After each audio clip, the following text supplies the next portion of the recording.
Assalamualaikum warahmatullahi wabarakatuh. Qala Allah Ta'ala fil Qur'anil Karim. A'udzu billahi minasy syaithanir rajim. Bismillahirrahmanirrahim. Wa la ta'kulu amwalakum bainakum bil batil wa tudlu biha ila al hukam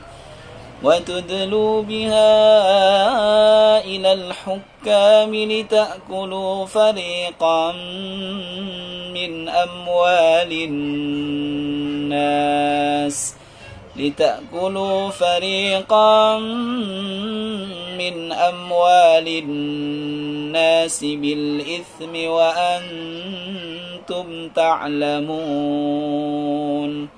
Sadaqallahul azim.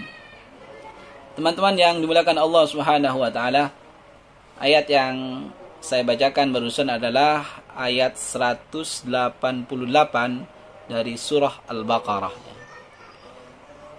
Kalau kita baca di dalam Al-Qur'an, ayat-ayat yang menjelaskan tentang puasa Ramadan khususnya terdapat di dalam surah Al-Baqarah ayat 183 hingga 188 yang barusan saya bacakan. Teman-teman yang dirahmati Allah Subhanahu wa taala, mari kita kaji ayat ini dari dua tafsir ya. Yang pertama tafsir Jalalain dan yang kedua tafsirul Munir ya.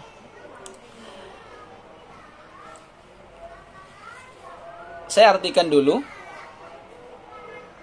Bismillahirrahmanirrahim. Wala ta'kulu, dan janganlah sebagian kalian memakan amwalakum bainakum, harta sebagian yang lain di antara kalian, bil batili, dengan jalan yang batil.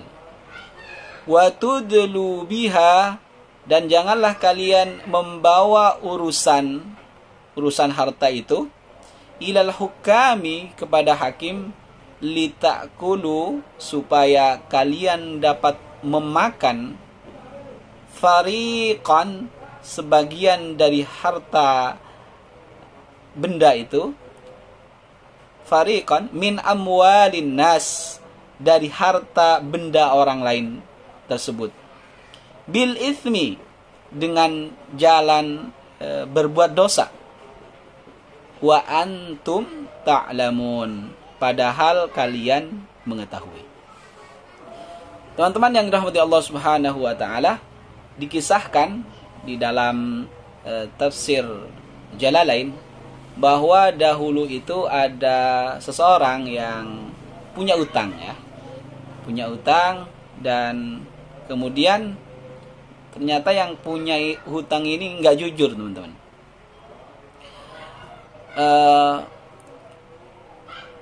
Malangnya orang yang diutangi itu nggak punya bukti bahwa orang yang punya utang ini memiliki beberapa hutang yang harus dilunasi gitu ya. Jadi orang yang diutangi ini nggak punya bukti dan nggak punya saksi. Dan kemudian orang yang punya utang ini punya niat yang tidak baik. Nah, ini peluang nih, karena yang diutangi nggak punya bukti dan nggak punya saksi, maka orang yang ngutang ini punya peluang untuk tidak bayar gitu ya. Bahkan kemudian orang yang punya utang ini kemudian pergi ke hakim gitu ya. Pergi ke hakim.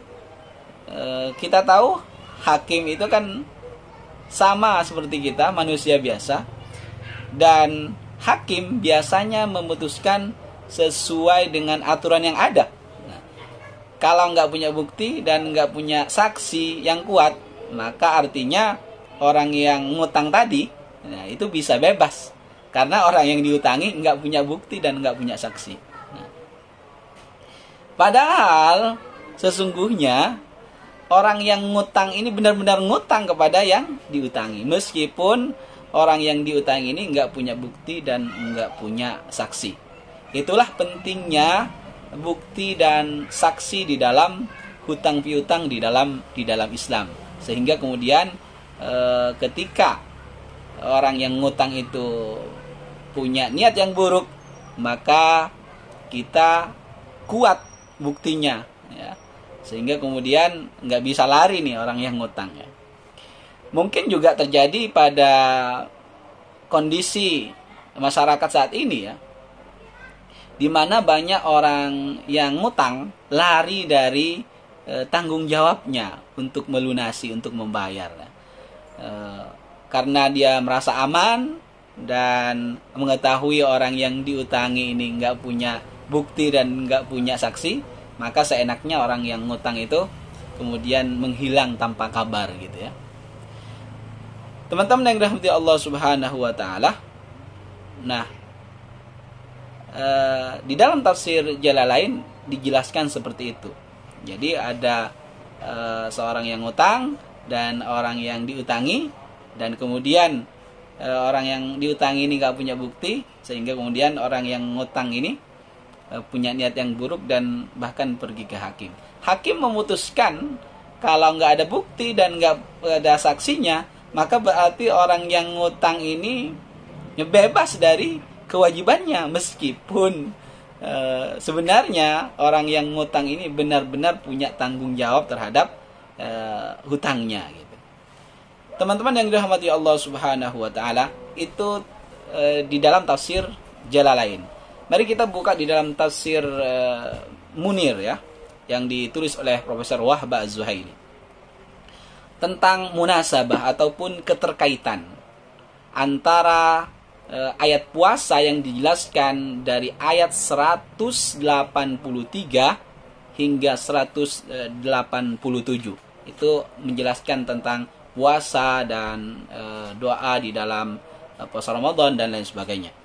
Intinya tentang puasa, 183 hingga 187.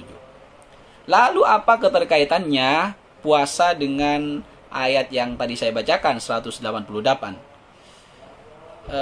Menurut Profesor Wahb Az-Zuhaili, ayat 188 ini sangat erat kaitannya, teman-teman, dengan puasa.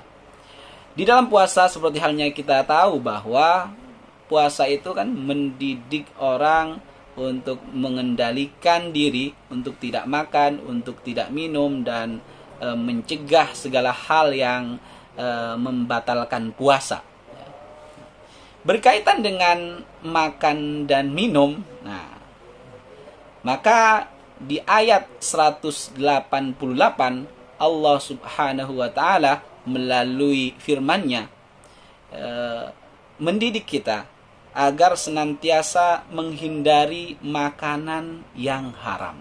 Nah, itulah inti sebenarnya dari di antara pelajaran dari puasa, gitu, ya. Di antara pelajaran dari puasa adalah bagaimana seorang hamba yang mukmin senantiasa menghindari makanan yang haram, ya. Jadi di dalam puasa Ramadan tidak hanya kita dilatih dari sekedar untuk menahan lapar dan haus, tetapi juga kita dilatih untuk berpuasa dari harta yang haram. Itulah sekilas tentang tafsir Quran surat Al-Baqarah ayat 188. Semoga bermanfaat. Subhanakallahumma wa bihamdika asyhadu an la ilaha illa anta astaghfiruka wa atubu ilaik. Assalamualaikum warahmatullahi wabarakatuh.